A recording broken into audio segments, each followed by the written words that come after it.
మనం పరీక్షించుకొని ఆయన యొక్క బలలో మనం పొందడానికి మనం ప్రయత్నం చేద్దాం. మొదటి సమూయేలు గ్రంథం 30వ అధ్యాయము, మొదటి సమూయేలు గ్రంథం 30వ అధ్యాయము 6వ వచనం తీసిన చదవండి.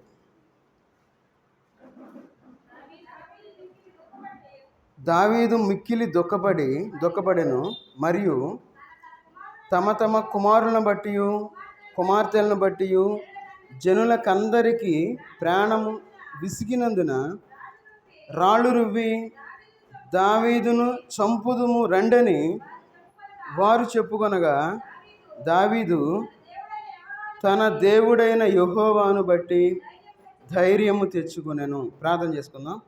మహోన్నతుడైన దేవా, సర్వాధికారి అయిన దేవా, నీకు వందనాలు తండ్రి. ఈ మధ్యాహ్నకాల సమయంలో మీ పాసందులో చేరి మిమ్మల్ని ఆరాధించుకోవడానికి, స్తుతించుకోవడానికి మీరు ఇచ్చిన సమయాన్ని బట్టి వందనాలు చెల్లించుకుంటూ ఉన్నా తండ్రి.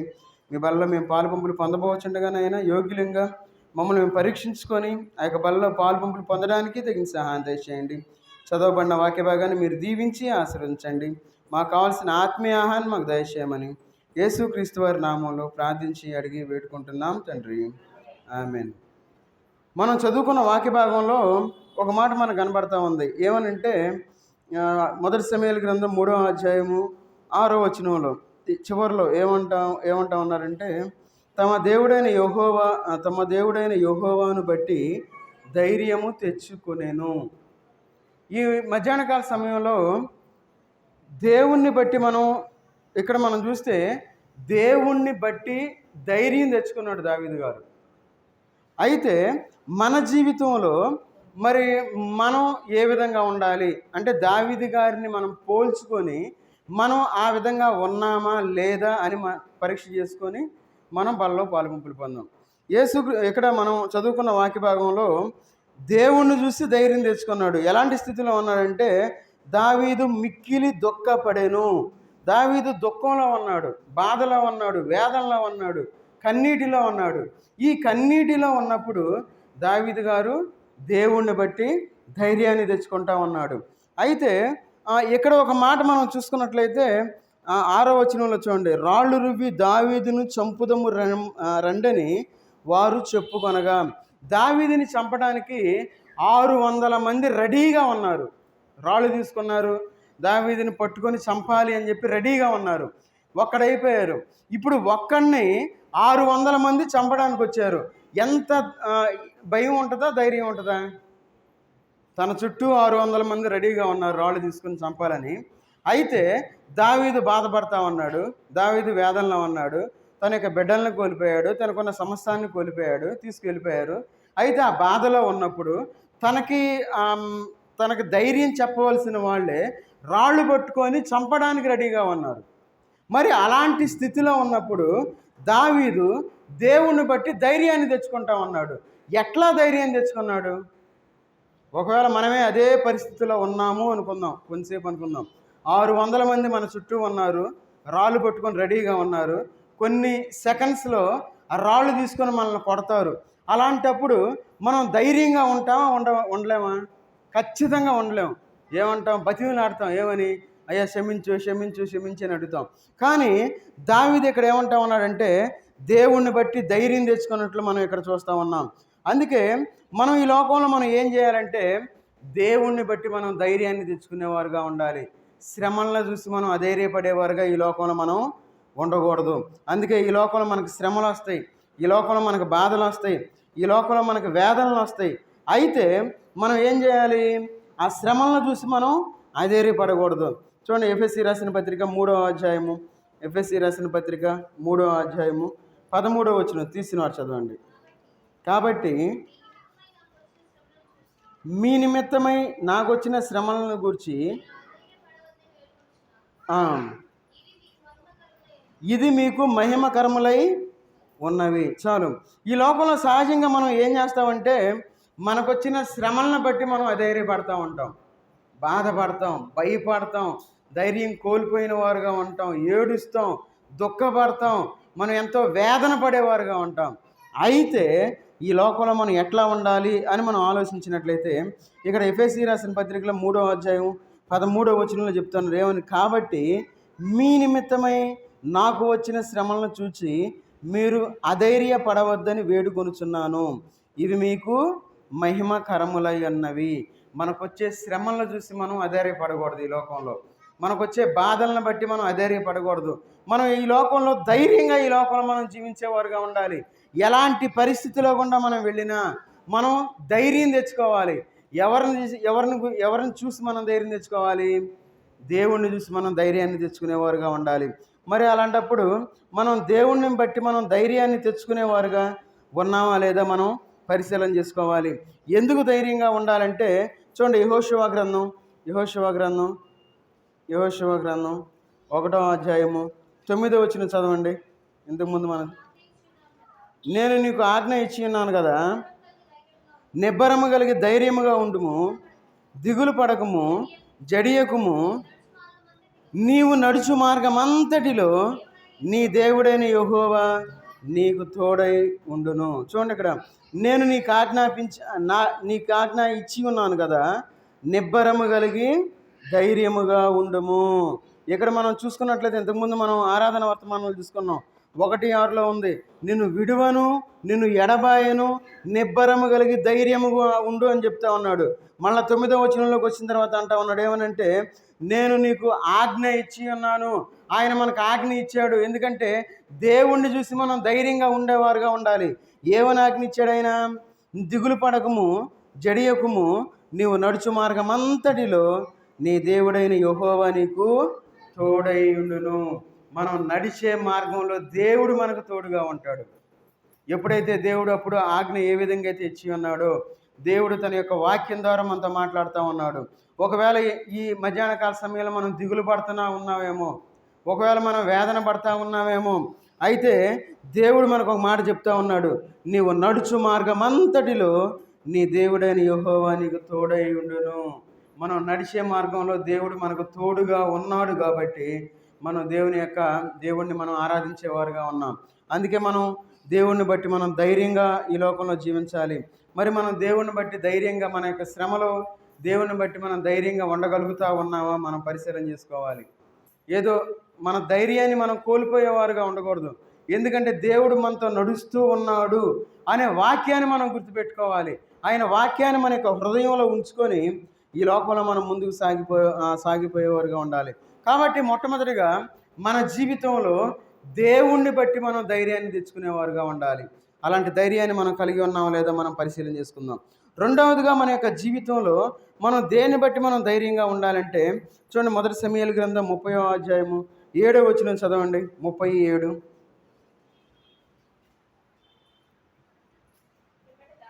పిమ్మట దావీదు ఏఫోదు తెమ్మని యాజకుడగు అహీమెలెకు కుమారుడైన అబ్యాతారుతో చెప్పగా, అబ్యాతారు ఎఫేదును దావీదు వద్దకు తీసుకొని వచ్చును. రెండవదిగా మన యొక్క జీవితంలో దైవజనులను బట్టి మనం ధైర్యంగా ఉండాలి. దైవజనులను బట్టి మనం ధైర్యంగా ఉండాలి. ఈ లోకంలో మనం ఏం చేస్తామంటే దైవజనుల దగ్గరికి మనం ఎప్పుడు వస్తాం? సంఘ కొడుకులు ఉన్నప్పుడు. అందుకే నేను అంత గట్టిగా చెప్పేది, సంఘ కొడుకులు రావాల్సిందే, అన్ని కొడుకులు రావాలి. దేవుడు ఏం చేస్తాడంటే దైవజనుడి ద్వారా మనతో మాట్లాడతాడు. నాతో మీతో దేవుడు మాట్లాడాలంటే మనం దేవుని సన్నిధిలో ఉండాలి. దేవుని సన్నిధిలో ఉండకుండా దేవుడు మనతో ఎట్లా మాట్లాడతాడు? అందుకే దైవజనుడు బట్టి మనం ధైర్యంగా ఉండాలి. దైవజనుడి ద్వారా దేవుడు నాతో ఏం మాట్లాడతాడు అని మనం ఎదురు చూసేవారుగా ఉండాలి. అందుకే ఇక్కడ దావీదు దైవజనుడిని పిలుస్తూ ఉన్నాడు. చూడండి, దైవజనుడిని బట్టి మనం ఈ లోకంలో మనం ఏం చేయాలి? ధైర్యాన్ని తెచ్చుకునేవారుగా ఉండాలి. అందుకే చూడండి, అపోస్తల కార్యాలు మనకు అనుమానం రావచ్చు, ఎట్లా ధైర్యం వచ్చింది దైవజనుడిని బట్టి? చూడండి, అపోస్తల కార్యాలు 4వ అధ్యాయము 13వ వచనం చదవండి. 4:13. వారు పేతురు యోహానులను ధైర్యము చూచినప్పుడు వారు విద్యలేని పామరులని గ్రహించి ఆశ్చర్యపడి వారు యేసుతో కూడా ఉండిన వారని గుర్తెరిగిరి. చూడండి, వారు పేతురు యోహానుల ధైర్యమును చూచినప్పుడు ఎవరి ధైర్యాన్ని చూస్తూ ఉన్నారు? పేతురు యోహానుల యొక్క ధైర్యాన్ని చూస్తూ ఉన్నారు. అంటే దైవజనుల ధైర్యాన్ని మనం చూసి మనం ధైర్యం తెచ్చుకోవాలి. అందుకని దైవజనులను బట్టి మనం ధైర్యం తెచ్చుకునేవారుగా ఉండాలి. అందుకే ఇక్కడ అంటా ఉన్నాడు ఏమనంటే, వారు పేతురు యోహోనుల ధైర్యమును చూచినప్పుడు వారు ధైర్యంగా మాట్లాడుతూ ఉన్నారు. వారు ధైర్యంగా దేవుని యొక్క క్రియలు జరిగిస్తూ ఉన్నారు. వారి ధైర్యాన్ని చూసి వారు ఆశ్చర్యపడతా ఉన్నారు. వాళ్ళు ఏమనుకున్నారు చూడండి, వారు ఏమంటా ఉన్నారు, వారు యేసుతో కూడా ఉండిన వారని గుర్తెరిగిరి. అంటే యేసుక్రీస్తు వారితో పాటు మనం ఉంటే మనకి ధైర్యము ఈ లోకంలో. చూడండి, మనం దేవునితో ఉంటాం. దైవజనుడు దేవునితో ఉంటాడు కాబట్టి ధైర్యంగా ఉండగలుగుతాడు. కాబట్టి దైవజనులను బట్టి మనం ధైర్యంగా ఉండాలి ఈ లోకంలో. మరి అలాంటి ధైర్యాన్ని మనం కలిగి ఉన్నామా? జ్ఞాపకం చేసుకోవాలి. ఒక సహోదరుడు, ఆ ధైర్యం ఎట్లా ఉంటుందో అర్థం కావడం కోసం చెప్తున్నాను. 3 రోజుల క్రితం ఒక సహోదరుడికి ఫోన్ చేశాను నేను. ఫోన్ చేస్తే ఆ సహోదరుడు ఇట్లా అంటా ఉన్నాడు, అన్న ఇప్పుడే అన్న నీతో మాట్లాడాలనుకుంటా ఉన్నాను, నేనే నీకు ఫోన్ చేద్దాం అన్నాను అన్న, దేవుడి మీద ఒట్టు అన్న, నేను నిజంగా చెబుతున్నానన్నా, నిజంగా నీతో మాట్లాడాలనుకుంటా ఉన్నాను, దేవుడే నాకు షాక్ అయ్యాను, నువ్వు నాకు ఫోన్ చేసావన్నా అంటా ఉన్నాడు ఆ యవనస్తుడు. ఒట్టు గిట్టేం పెట్టుకోవద్దు, మన దేవుడు గొప్పవాడు, ఆయన కార్యాలు జరిగిస్తాడు, కాబట్టి ఆయన నీతో మాట్లాడడానికి దేవుడు నన్ను ఇట్లా ఫోన్ చేయించాడని చెప్పి ఆ యవనస్తుడితో నేను మాట్లాడాను. ఎందుకు ఈ మాట చెప్తా ఉన్నానంటే, ఒక దైవజనుడిని బట్టి, దైవ సేవకుడిని బట్టి ధైర్యం తెచ్చుకునేవారుగా ఉండాలి. ఆ యవనస్తుడు అంటా ఉన్నాడు, అన్న నాకైతే భయం వేస్తూ ఉందన్నా, నేను ఈ భయంలో ఉండి నేనేం చేస్తాను నాకు తెలియట్లేదన్నా, నువ్వు ఫోన్ చేసావన్నా, నీతో మాట్లాడుతూ ఉన్నాను, నాకు ధైర్యంగా ఉందన్నా, ఇప్పుడు బాగుంది, చాలా ఆనందంగా ఉందన్నా అని చెప్పి ఆ బిడ్డ నాకు, అబ్బాయి తను నాతో మాట్లాడాడు. ప్రార్థన చేయన్నా, ప్రార్థన చేయించుకున్నాడు. మన జీవితంలో దైవజనులను బట్టి మనం ధైర్యంగా ఉండేవారుగా ఉండాలి. అలాంటి ధైర్యాన్ని మనం కలిగి ఉండాలంటే మనం ఏం చేయాలి? దైవజనులు చెప్పే వాక్యాన్ని జాగ్రత్తగా వినాలి, విని దాన్ని గ్రహించాలి, గ్రహించి మళ్ళా మనం దాన్ని నెమరు వేసుకోవాలి, నెమరు వేసుకొని దాని ద్వారా వచ్చే ఆ యొక్క ఫలాన్ని మనం పొందేవారుగా ఉండాలి. అట్లా కాకుండా నేను వచ్చాను, కూర్చున్నాను, వెళ్ళిపోయాను. చదువు అందుకే నేను ప్రతిసారి నేను చెప్తే రాసుకోండి రాసుకోండి రాసుకోండి, చదువు వచ్చిన వాళ్ళు ఖచ్చితంగా రాసుకోండి. ఎవరి బిడ్డలు చెబుతా ఉన్నా, చదువు కొంతమంది రాసుకుంటున్నారు, రాసుకోండి అని అందుకే అంత గట్టిగా చెప్పేది నేను. మన జీవితంలో దైవజనుడిని పెట్టి మనం ధైర్యాన్ని తెచ్చుకునేవారుగా ఉండాలి. అందుకే అపోస్తలుల కార్యాల్లో మనం ఇప్పుడు చూసి ఉన్నాం, వారి యొక్క ధైర్యాన్ని చూసి ఆశ్చర్యపోతూ ఉన్నారు. కాబట్టి మనం ధైర్యంగా ఉండాలి. అంటే ధైర్యం తెచ్చుకునేవారుగా ఉండాలంటే దైవజనుడిని చూసి మనం ధైర్యం తెచ్చుకునేవారుగా ఉండాలి. తర్వాత చూడండి, ఇక్కడ ఏమంటా ఉన్నాడు, రండి మొదటి సమూయేలు గ్రంథంలోకి వద్దాం. మళ్ళీ మొదటి సమూయేలు గ్రంథం 30వ అధ్యాయం 7వ వచనం చదవండి. ఏం తీసుకురామంటా ఉన్నాడు ఇక్కడ? ఏఫోదు అంటే ఏంటది చెప్పాలి. నాకంటే మీరు వయసులో పెద్దవాళ్ళు, ఎందుకంటే మన మందిరం చాలా వయసు కలిగిన మందిరం అని చెప్పుకోవచ్చు. చాలా సీనియారిటీ మన మందిరం, ఎప్పటి నుండో ఉంది, చాలామంది అనుభవం కలిగిన వాళ్ళు ఉన్నారు. ఏఫోదు అంటే అర్థం ఏంటి? అయ్యా మాకు ఎవరైనా నేను చెప్పారో ఏందంటారా? చెప్పాలి, చెప్పినా చెప్పకపోయినా ఏఫోదు అంటే అర్థం త్వరగా చెప్పాలి. టైం వెళ్ళిపోద్ది, నేను టైం చూసుకొని క్లోజ్ చేసుకుంటా.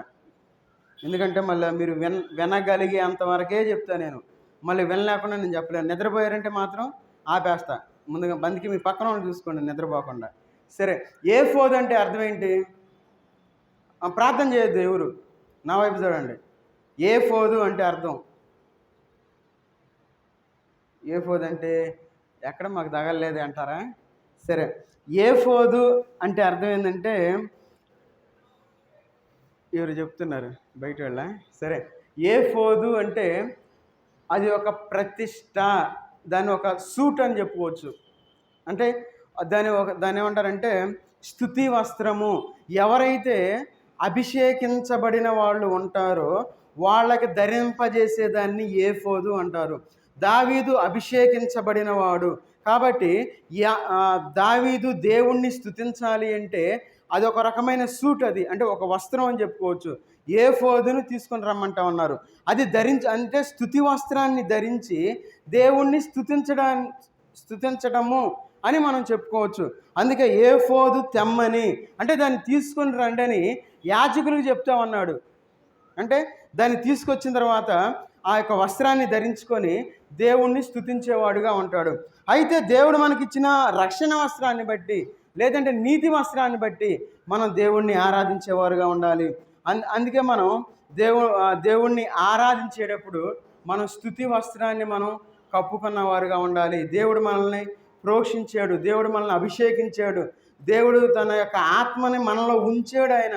కాబట్టి ఆ యొక్క స్తుతి వస్త్రాన్ని మనం కలిగి ఉండి దేవుణ్ణి మనం ఆరాధించేవారుగా ఉండాలి. చూడండి, కీర్తనల గ్రంథం 105వ అధ్యాయము, కీర్తనల గ్రంథం 105వ అధ్యాయము 14 వచనం చదవండి. 105:14.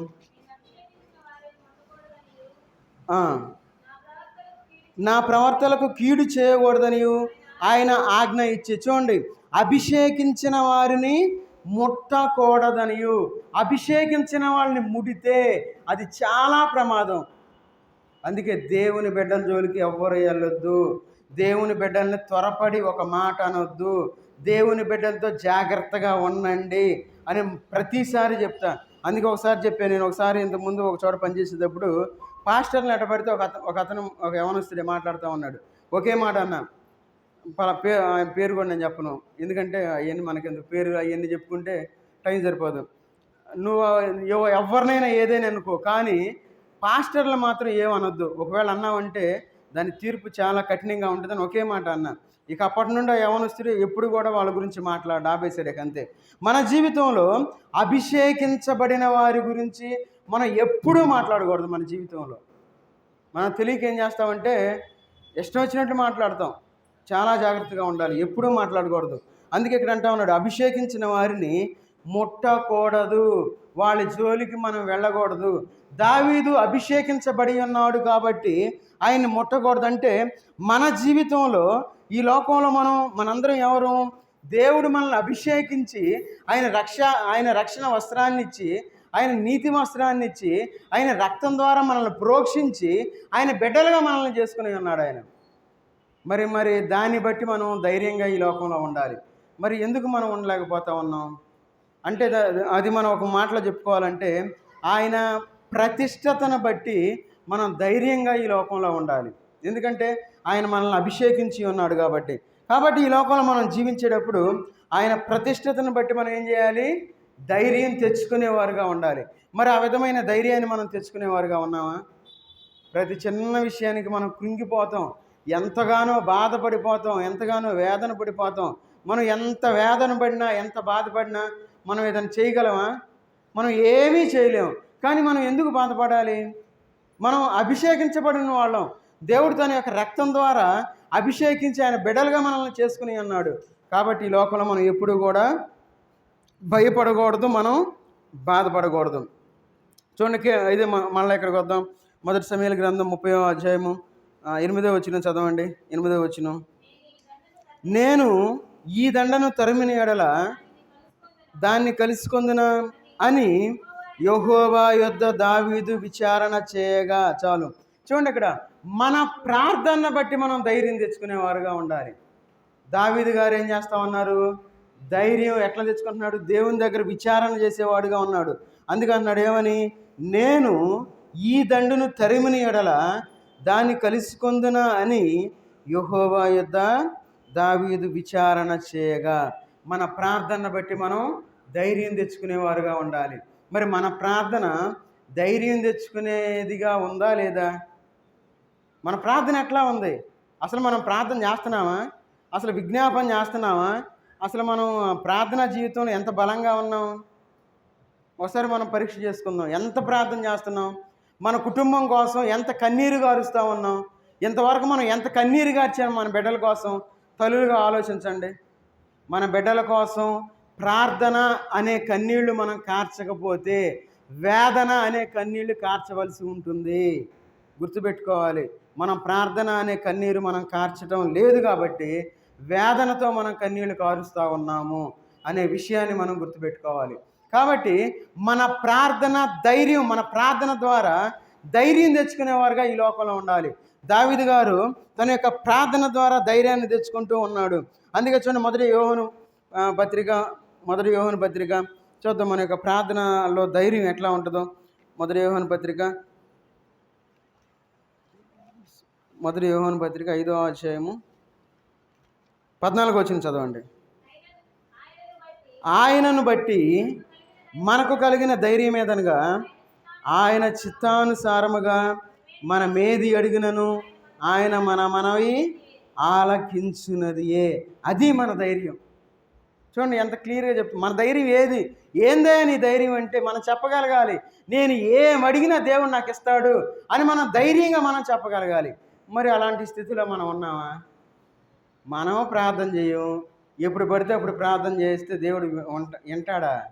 ప్రార్థనలో బలంగా ఉండాలి. మనం ప్రార్థన చేస్తే దేవుడు నాకు ఖచ్చితంగా ఇస్తాడు అనే ధైర్యం మనకు ఉండాలి.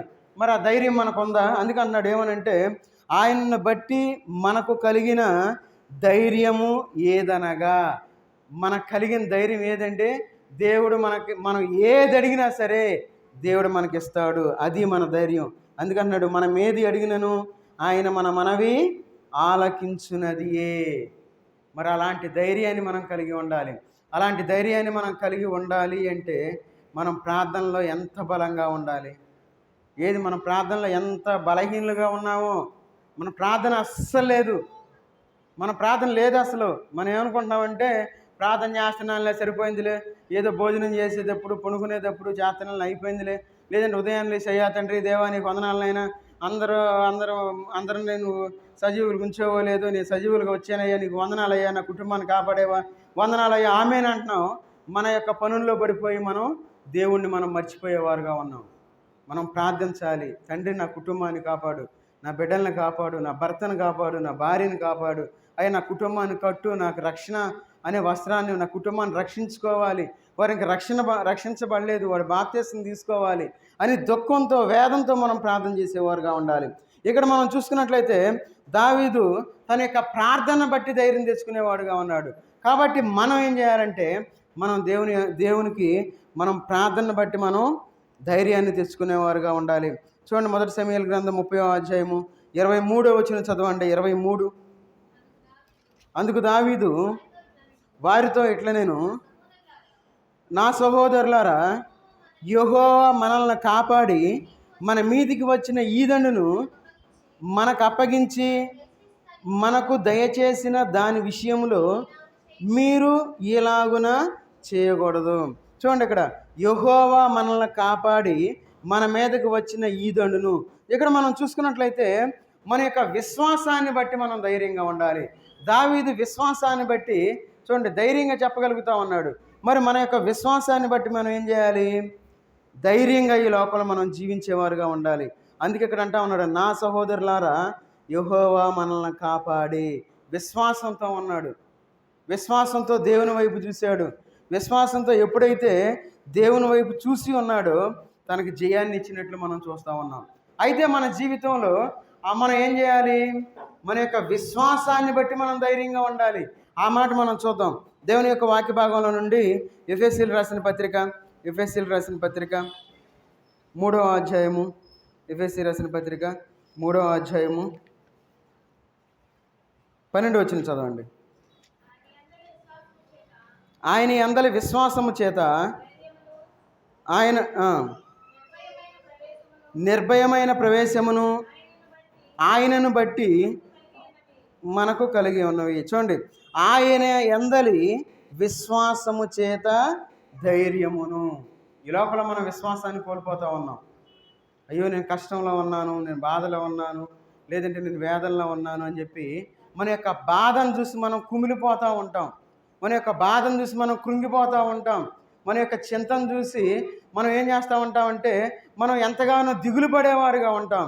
అయితే మన యొక్క విశ్వాసాన్ని చూసి మనం ధైర్యం తెచ్చుకోవాలి. ఎప్పుడైతే మన బాధను చూసేవారుగా ఉంటామో మనం మునిగిపోయేవారుగా ఉంటాం. అందుకే యేసుక్రీస్తు వారు పేతురుని నడవమన్నప్పుడు, పేతురు నడుచుకుంటూ వస్తూ ఉన్నప్పుడు పేతురు ఎప్పుడైతే ఏం చూశాడు? సముద్రాన్ని చూశాడు. సముద్రాన్ని ఎప్పుడైతే చూడటం మొదలుపెట్టాడో తను మునిగిపోవటాన్ని మునిగిపోయాడు. అయితే యేసుక్రీస్తు వారి వైపు ఎప్పటి వరకైతే చూస్తూ ఉన్నాడో తను సముద్రం మీద నడుస్తూ ఉన్నాడు. మన జీవితంలో ఈ లోకంలో మనం జీవించేటప్పుడు మనకి ఎన్ని కష్టాలు వచ్చినా, ఎన్ని బాధలు వచ్చినా మనం దేవుని వైపు మనం చూస్తూ ఉంటే మన బాధలన్నీ మన కాళ్ళ క్రింద ఉంటాయి. మనం ఆ బాధల్లో కూరుకొని పోం, ఆ బాధల్లో కృంగిపోం. ఆ బాధల్లో మనం ఇరుక్కుపోలేము. ఎప్పుడైతే మనం బాధలో ఉంటే మనం దేవుని దగ్గరికి రాలేము. ఎందుకంటే దేవుడు మనల్ని పిలుస్తూ ఉంటాడు. దేవుడు నా వైపు చూడండి అని చెప్పి ఆయన చెప్తూ ఉంటాడు. మనం బాధలో ఉండి మునిగిపోతూ ఉంటాం.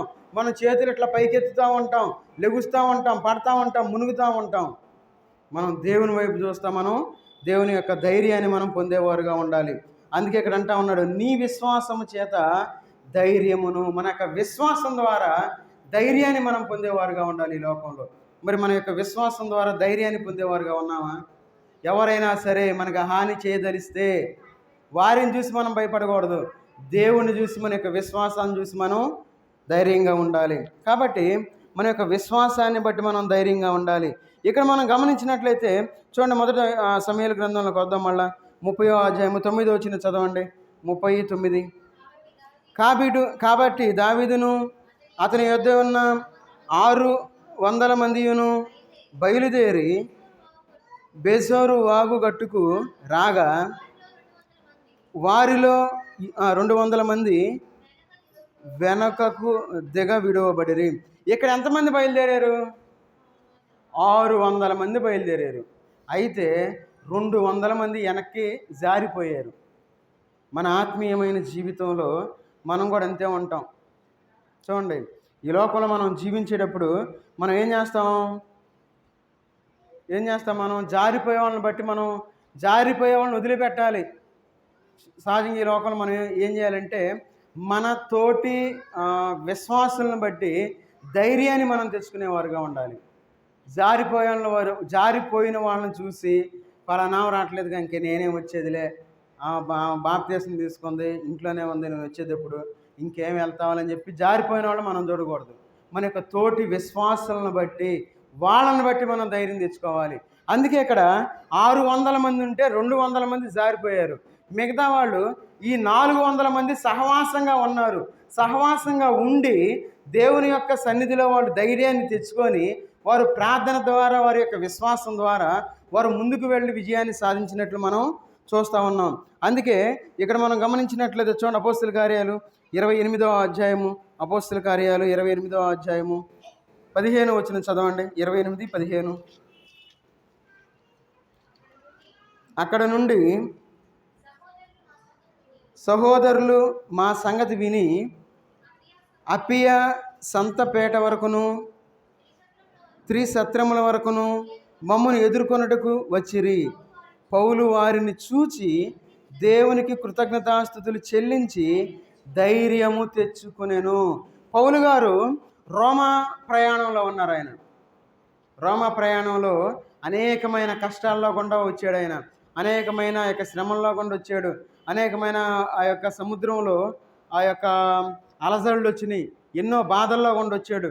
అయితే పౌలు గారు వచ్చిన తర్వాత ఆ సహోదరులను చూసి ధైర్యం తెచ్చుకుంటా ఉన్నాడు. చూడండి, అంటే తోటి విశ్వాసులను బట్టి మనం ధైర్యం తెచ్చుకునేవారుగా ఉండాలి. వారు మనల్ని బట్టి ధైర్యం తెచ్చుకోవాలి అంటే మరి మనం ఎట్లా ఉండాలి? ఎంత కరెక్ట్గా ఉండాలి? మనం కూడా జారిపోయిన వాళ్ళతో ఉన్నాం అనుకోండి, మనల్ని బట్టి వాళ్ళు ధైర్యం తెచ్చుకుంటారా?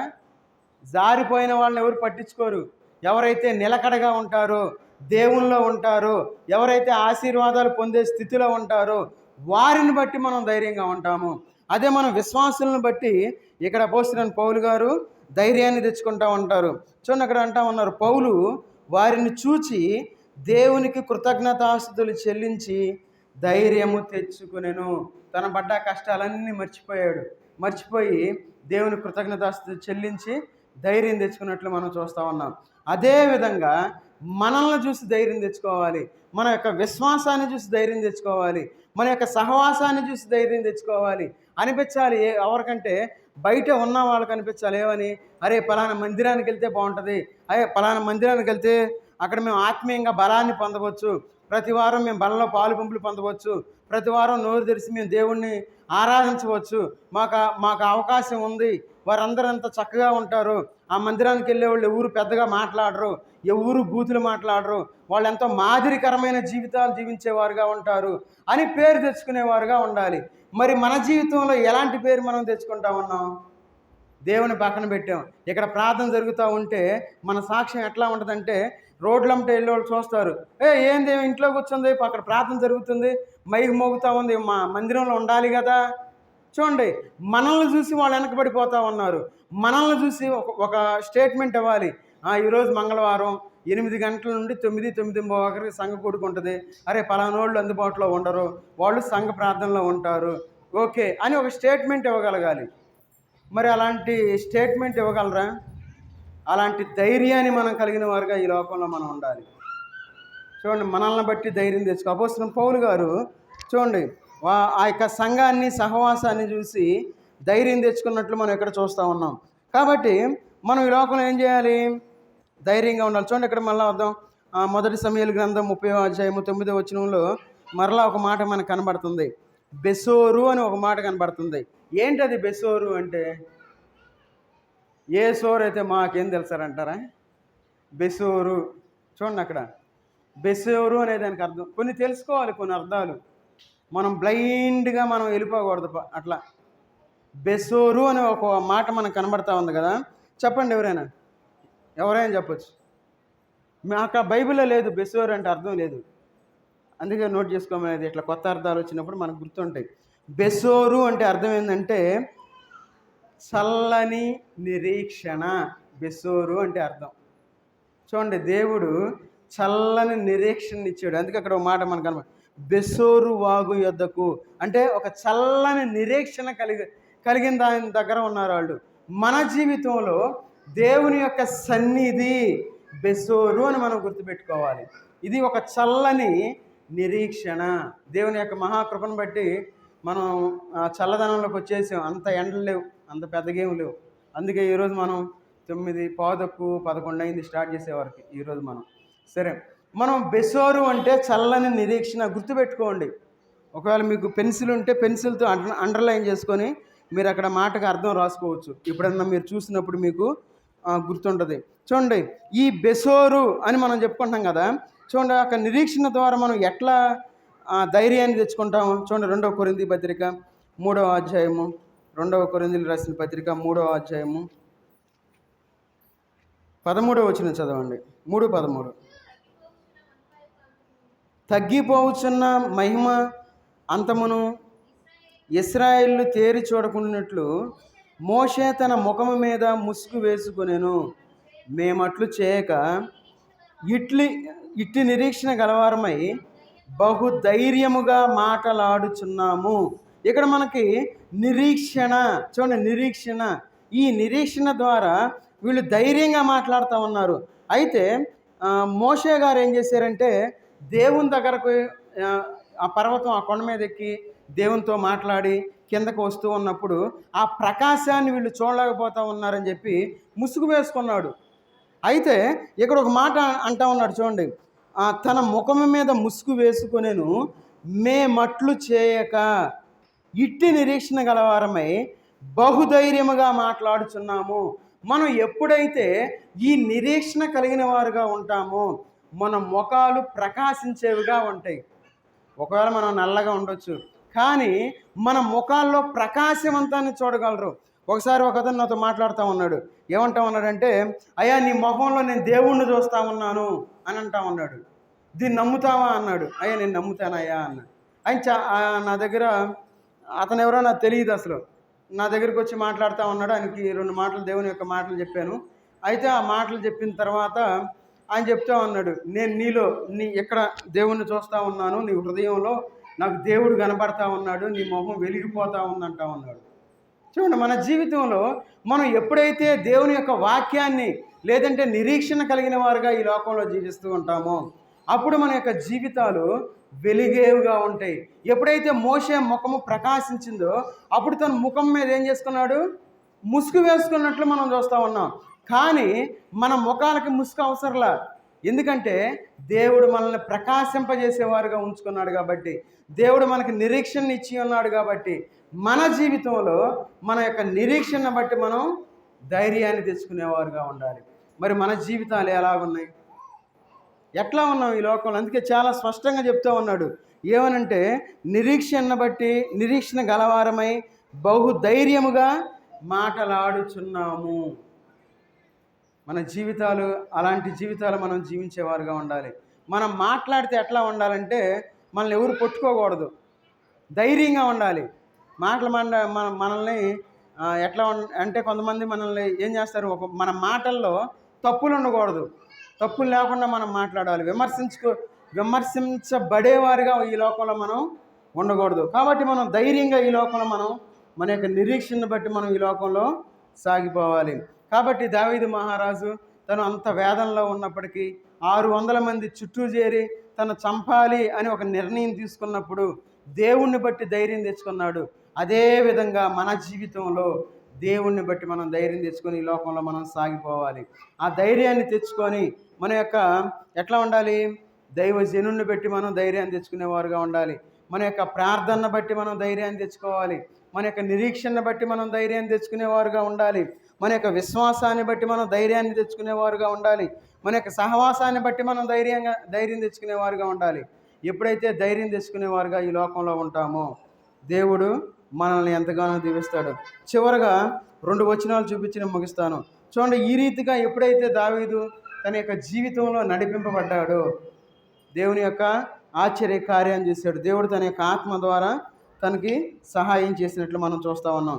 చూడండి, 1 సమూయేలు గ్రంథం 30వ అధ్యాయము 13వ వచనం చదవండి. దావీదు, నీవు ఏ దేశపు వాడవు, ఎక్కడి నుండి వచ్చితివని వాడిని అడిగాను. అందుకు వాడు, నేను ఐగుప్తుడినై పుట్టి అమాలేకుడినైన ఒకన్ని దాసుడనైతిని. 3 దినముల క్రిందట నేను కాయిలా పడగా నా యజమానుడు నన్ను విడిచిపెట్టిపోయాను. చూడండి, దేవుడు తన యొక్క ఆత్మ ద్వారా సహాయం చేసి ఆ యొక్క దాసుడు పట్టుపడడానికి దేవుడు సహాయం చేశాడు. అందుకే 18వ వచనం నుండి 20వ వచనం చూసుకోండి. అప్పుడు చూడండి, ఏలాగున దావీదు అమాలేకీయులు దోచుకుని పోయిన దానంతటిని తిరిగి తెచ్చుకునేను, మరియు తన 2 భార్యలను రక్షించెను. కుమారులేమి కుమార్తెలేమి దోపుడు సొమ్మేమి వారు ఎత్తుకొని పోయిన దానంతటిలో కొద్దిదేమి గొప్పదేమి ఇది ఏదియూ తక్కువ కాకుండా దావీదు సమస్తమును రక్షించుకొనేను. మనం రక్షించుకోవాలి, మన కుటుంబాన్ని రక్షించుకోవాలి. కుటుంబాన్ని కోల్పోయాడు దావీదు. తన యొక్క దేవుని చూసి ధైర్యం తెచ్చుకున్నాడు. యాజకుల్ని, దేవుని యొక్క సహవాసం లేదంటే యాజకుల్ని బట్టి ధైర్యం తెచ్చుకున్నాడు. తను ధైర్యం తెచ్చుకొని మరలా కుటుంబాన్ని రక్షించుకున్నవాడుగా మనకి ఇక్కడ కనబడతా ఉన్నాడు. చూడండి, అక్కడ 20వ వచనంలో, మరియు దావీదు అమాలేకీయుల గొర్రెలన్నిటినీ గొడ్లన్నిటినీ పట్టుకునేను. ఇలా దావీదుకు దోపుడు సొమ్మని జనులు మిగిలిన తమ సొంత పశువులకు ముందుగా వీటిని తోలిరి. చూడండి, దావీదు గొప్పగా ఆశీర్వదించబడ్డాడు. సమస్తాన్ని కోల్పోయాడు దావీదు. కేవలం 600 మంది తన చేతిలో ఉన్నారు. వారి చేత చంపుతాము అనుకున్న స్థితిలో దేవుని దగ్గర విచారణ చేసి దేవునిలో ధైర్యం తెచ్చుకొని తనకు కలిగిన సమస్తాన్ని తెచ్చుకున్నాడు. మరలా ఆశీర్వాదకరంగా తను ఆ యొక్క దోపుడు సొమ్మును తను తీసుకుని వచ్చినట్లు మనం చూస్తూ ఉన్నాం. అదేవిధంగా మన యొక్క జీవితంలో మన యొక్క ఆత్మీయ జీవితాన్ని మనం నడిపించుకోవాలి, ధైర్యం తెచ్చుకోవాలి. మరి ఎంతమంది జాగ్రత్తగా విన్నారో నాకైతే తెలియదు. చాలామంది ప్రార్థన చేస్తూ ఉన్నారు, అయ్యా నాకు వాక్యం అర్థం కావాలని చెప్పి ప్రార్థన చేస్తున్నారేమో. మీరు అది చూడవాకండి, నా వైపు చూడండి. సరే, చాలా మంచిది. దేవుడు గొప్ప కార్యాలు చేసేవాడుగా ఉన్నాడు. కాబట్టి మనం మన కుటుంబాన్ని రక్షించుకొని మనం ఆశీర్వదించబడేవారుగా ఉండాలి. ఏం లేదు, మనం వాక్యాన్ని జాగ్రత్తగా వింటే అర్థమైద్ది. వినకపోతే ఏమైందంటే, ఇంతకుముందు నా చిన్నతనంలో యేసన్న గారి వాక్యం అంటే నాకు బాగా ఇష్టం. ఎందుకంటే ఆయన మధ్యలో కథలు భలే చెబుతాడు. మేమందరం తాడి చెట్టు ఎక్కడానికి వెళ్ళాం, దాని మీద పడ్డాడు, పడంగానే ఇరిగిపోయింది, అబ్బో వాడు భలే కొట్టాడు, పట్టుకున్నాడు. అసలు ఆ మాటలు చాలా ఇంట్రెస్ట్గా ఉండేది. ఆయన వాక్యం నా చిన్నతనంలో బాగా వినేవాడిని. తర్వాత కామేశ్వరరావు గారు అని, ఇప్పుడు కొంచెం ఆయన ఇది లేదులే, అంతకుముందు కామేశ్వరరావు గారు అని ఆయన కొంచెం ఆయనకు టేప్ రికార్డర్ వాటిలో ఆయన వాక్యం చెప్పేవాడు. ఆయన ఒక నల్లకొక్క తెల్లకొక్క అని ఒక కథ, అంటే కథలు చెప్తా నాకు బాగా గుర్తు అవన్నీ. నేను ఎప్పుడో చిన్నప్పుడు, చాలా చిన్న వయసులో ఉన్నప్పుడు ఆ టేబుల్ పెట్టుకొని దేవుని వాక్యం వింటూ ఉండేవాడిని. ఆ సౌండ్ లోపల బాక్సులు పెట్టుకొని టేప్ రికార్డర్లో క్యాసెట్లు పెట్టుకొని. అప్పటి నుండి నాకు ఇంట్రెస్ట్ అనమాట. అయితే ఆయన తెల్లకొక్క, నల్లకొక్క అంట. తెల్లకొక్కనేమో కట్టేసి పెట్టారంట. నల్లకొక్కకేమో బాగా అన్నం పెడతా ఉన్నారంట. ఈ తెల్లకొక్కేమో శరీరం, తెల్లకొక్కేమో ఆత్మ, నల్లకొక్కేమో శరీరం. ఆయన అట్లా పోలిక చెప్తూ ఉండేవాడు, ఆయన అట్లా కథలు చెప్తూ ఉండేవాళ్ళు. అప్పుడు చాలా ఇంట్రెస్ట్గా ఉండేది వాక్యం. అంటే ఎందుకు చెప్తున్నానంటే మనం అట్లాంటి వాటికి ఇష్టపడతాం. వాక్యాన్ని వాక్యంగా, వాక్యంలోదే మనం చూపించి చెప్తే ఎవరు ఇష్టపడరు. ఎట్ట కాకుండా ఫలానా ఫలానా ఫలానా అంటే మనం ఎంత జాగ్రత్తగా వింటామో, ఎంత ఇంట్రెస్ట్గా ఉంటుందో నిద్ర కూడా మనకు రాదు. కాబట్టి మనం వాక్యంలో మనం బలపడదాం. వాక్యం వైపే మనం చూద్దాం, దేవుని వైపే మనం చూద్దాం. కాబట్టి మనందరం తల్ల వంచి మనం వాక్యం అనే వెలుగులో మనం పరీక్షించుకుందాం. మనం ధైర్యంగా ఉంటున్నామా లేదా? ఒకవేళ మనం ధైర్యం కలిగి లేకపోతే మనం విన్న వాక్యాన్ని బట్టి ధైర్యం తెచ్చుకొని ఆయన యొక్క బలలో పాలు పంపులు పొందాం. అందరం తల్ల వచ్చి ప్రార్థనలో ఉండి మనం పరీక్షించుకుందాం.